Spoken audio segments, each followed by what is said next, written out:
ಕೆಂಜಾರು ಎಂಬ ಊರು. ಆ ಊರಿನಲ್ಲಿ ಒಬ್ಬಳ ಹೆಂಗಸು. ಅವಳ ಹೆಸರು ಜಲಜ. ಅವಳಿಗೆ ಇಬ್ಬರು ಮಕ್ಕಳು.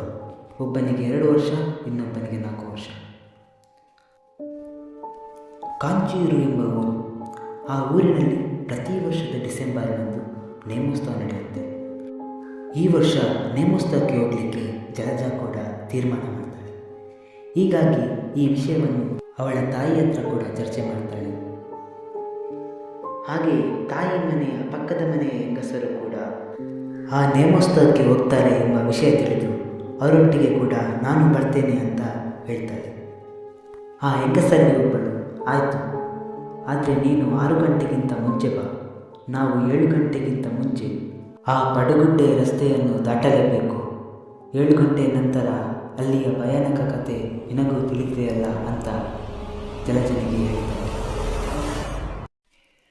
ಅದಕ್ಕೆ ಜಲಜ ಆಯಿತು ಅಂತ ಹೇಳ್ತಾಳೆ. 2 ದಿವಸ ಬಿಟ್ಟು ಆ ನೇಮೋತ್ಸವದ ದಿನ ಬಂದೇ ಬಿಡ್ತು.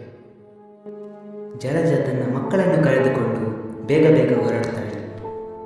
ತಾಯಿ ಮನೆಯನ್ನು ತಲುಪುವಾಗ ಗಂಟೆ ಸುಮಾರು 6:20 ಆಗಿರುತ್ತೆ. ಹೀಗಾಗಿ ಅಲ್ಲಿನ ಹೆಂಗಸರೆಲ್ಲ ಅವಳನ್ನು ಬಿಟ್ಟು ಮುಂದೆ ಹೋಗಿರ್ತಾರೆ.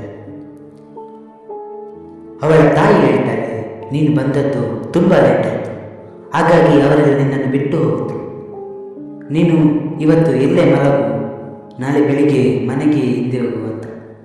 ಆದರೆ ಇವಳು ಹೇಳ್ತಾಳೆ, ಇಲ್ಲ, ಅವಳು ತುಂಬ ದೂರ ಹೋಗಿರಲ್ಲ, ನಾನು ಅವರನ್ನು ಹಿಂಬಾಲಿಸ್ತೇನೆ, ಬೇಗ ಬೇಗ ಹೋಗ್ತೀನಿ ಅಂತ. ಅದಕ್ಕೆ ಅವಳ ತಾಯಿ ಒಂದು ಎಚ್ಚರಿಕೆ ಮಾತನ್ನು ಹೇಳ್ತಾಳೆ. ಯಾವಾಗ ಪಡುಗುಡ್ಡೆ ರಸ್ತೆ ಪ್ರಾರಂಭವಾಗ್ತದೋ ಅಲ್ಲಿಂದ ಮುಂದೆ ನಡೆದುಕೊಂಡು ಹೋಗುವಾಗ ಹಿಂದೆ ಯಾವುದೇ ಶಬ್ದಗಳು ಬಂದರೂ ಕೂಡ ಹಿಂತಿರುಗಿ ನೋಡಬೇಡ, ಅಲ್ಲಿ ನಿಲ್ಲಬೇಡ, ಮುಂದಕ್ಕೆ ಸಾಕ್ತಾನೆ, ಹೆದರಬೇಡ ಅಂತ. ಅದಕ್ಕೆ ಇವಳು ಆಯಿತು ಅಮ್ಮ ಅಂತ ಹೇಳಿ ಮಕ್ಕಳನ್ನು ಕರೆದುಕೊಂಡು ಹೊರಡ್ತಾಳೆ. ಹೀಗೆ ಹೋಗ್ತಾ ಹೋಗ್ತಾ ಸುಮಾರು ಗಂಟೆ 7:15 ಆಗುವಷ್ಟರಲ್ಲಿ ಅವಳು ಪಡುಗುಡ್ಡೆ ರಸ್ತೆಯನ್ನು ಮುಟ್ತಾಳೆ. ಮುಂದೆ ಹೋಗ್ತಾ ಇರುವಾಗ ಹಿಂದೆ ಯಾರೋ ಅವಳನ್ನು ಕರೆದ ರೀತಿ ಆಗುತ್ತೆ. ಅವಳ ಹೆಸರು ಹೋಗಿ ನಿಲ್ಲು ನಿಲ್ಲು ಅಂತ ಹೇಳಿದ ರೀತಿ ಆಗುತ್ತೆ. ಆದರೆ ಅವಳ ತಾಯಿ ಹೇಳಿದ ಮಾತು ಅವಳಿಗೆ ನೆನಪಿಗೆ ಬಂದು ನಿಲ್ಲದೆ ಮುಂದೆ ಸಾಕ್ತಾಳೆ.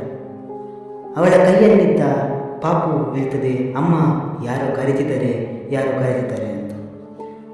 ಅವಳು ಏನೂ ಇಲ್ಲ ಮಗ, ನಾವು ಹೋಗುವ ಅಂತ ಓಡಲಿಕ್ಕೆ ಪ್ರಾರಂಭ ಮಾಡ್ತಾಳೆ. ಹೀಗೆ ಓಡ್ತಾ ಓಡ್ತಾ ಓಡ್ತಾ ಹಿಂದೆ ನಿಲ್ಲು ನಿಲ್ಲು ಅಂತ ಯಾರೋ ಕರೆದ ಹಾಗೆ ಹೇಳುತ್ತೆ. ಅವಳು ತುಂಬ ಭಯಪಡ್ತಾಳೆ. ಆದರೂ ಕೂಡ ಮಕ್ಕಳಿರುವ ಕಾರಣ ಅವಳು ಹೆದರಬಾರ್ದು ಅನ್ನೋ ಮನಸ್ಸಲ್ಲೇ ಧೈರ್ಯದುಕೊಂಡು ಮುಂದೆ ಹೋಗ್ತಾ ಇರ್ತಾಳೆ.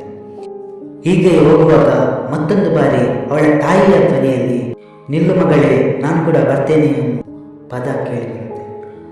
ಈಗ ಕೂಡ ಅವಳು ಹೆದರದೆ ಮುಂದೆ ಸಾಕ್ತಾಳೆ. ಈ ಹೊತ್ತಿನಲ್ಲಿ ಮೇಲೆಯಿಂದ ಏನೋ ಒಂದು ದೊಡ್ಡ ಬಂಡೆಕಲ್ಲು ಬಿದ್ದ ರೀತಿ ಸದ್ದು ಬರುತ್ತೆ. ಅವಳು ತುಂಬ ಭಯಪಡ್ತಾಳೆ. ಅವಳ ಮಕ್ಕಳು ಕೂಡ ಹೆದರ್ತಾರೆ. ಆದರೂ ಅವಳ ಧೈರ್ಯ ತಗೊಂಡು ಮುಂದೆ ನಡೀತಾಳೆ. ಮುಂದೆ ನಡೀತಾ 8 ಗಂಟೆ ಆಗುವಷ್ಟರಲ್ಲಿ ಒಂದು ಪುರೋಹಿತರ ಮನೆ ಅಂತ ಇರ್ತಾರೆ. ಪುರೋಹಿತರ ಮನೆ ತಲುಪಿದಾಗ ಪುರೋಹಿತರು ಅಂಗಳದಲ್ಲಿ ಕೂತ್ಕೊಂಡಿರುತ್ತಾರೆ. ಅವಳು ಈ ಮೊದಲೇ ಆ ಪುರೋಹಿತರ ಮನೆಗೆ ಕೆಲಸಕ್ಕೆ ಹೋಗಿರುವುದರಿಂದ ಅವಳ ಪರಿಚಯ ಇರುತ್ತೆ. ಪುರೋಹಿತರು ಕೇಳ್ತಾರೆ, ಇಷ್ಟು ರಾತ್ರಿಯಲ್ಲಿ ಈ ರಸ್ತೆಯಲ್ಲಿ ನೀನು ಒಬ್ಬಳೇ ಯಾಕೆ ಬಂದದ್ದು ಅಂತ. ಅದಕ್ಕೆ ಅವಳು ಹೇಳ್ತಾಳೆ, ನೇಮೋತ್ಸವ ಇರೋದ್ರಿಂದ ನಾವೆಲ್ಲ ಅಲ್ಲಿಗೆ ಹೋಗಬೇಕು ಅಂತ ತೀರ್ಮಾನ ಮಾಡಿದ್ವಿ. ಆದರೆ ನಾನು ಬರೋದು ಲೇಟ್ ಆಯಿತು. ಅದಕ್ಕಾಗಿ ಹೆಂಗಸರೆಲ್ಲ ನನ್ನನ್ನು ಬಿಟ್ಟು ಹೋದರು. ಹಾಗಾಗಿ ನಾನು ಮತ್ತು ನನ್ನ ಮಕ್ಕಳು ಬರಬೇಕಾಯಿತು. ಅದಕ್ಕೆ ಪುರೋಹಿತರು ಹೇಳ್ತಾರೆ, ಸರಿ, ಇನ್ನು ಮುಂದೆ ಹೋಗಬೇಡ, ಅಲ್ಲಿಯ ದಾರಿ ಪಡುಗುಡ್ಡೆಗಿಂತ ಭಯಾನಕವಾಗಿದೆ ಅಂತ ನಿನಗೆ ಗೊತ್ತಲ್ಲ. ಇವತ್ತು ರಾತ್ರಿ ಇಲ್ಲೇ ಮಲಗು, ನಾಳೆ ಬೆಳಿಗ್ಗೆ ನೇಮೋತ್ಸವಕ್ಕೆ ಹೋದ ಹೆಂಗಸರು ಹಿಂದೆ ಬರುವಾಗ ಅವರೊಟ್ಟಿಗೆ ಮನೆಗೆ ಹೋಗು ಅಂತ ಹೇಳ್ತಾರೆ. ಅದಕ್ಕೆ ಜಲಜ ಕೂಡ ಆಯಿತು ಅಂತ ಹೇಳಿ ಅಲ್ಲೇ ಮಲಗ್ತಾನೆ. ಮರುದಿನ ಬೆಳಿಗ್ಗೆ ಅವರೆಲ್ಲ ಹಿಂದೆ ಬರುವ ಹೊತ್ತಿಗೆ ಜಲಜ ಎದ್ದು ಮಕ್ಕಳನ್ನು ಕರೆದುಕೊಂಡು ವಾಪಸ್ ಮನೆಗೆ ಬರ್ತಾಳೆ.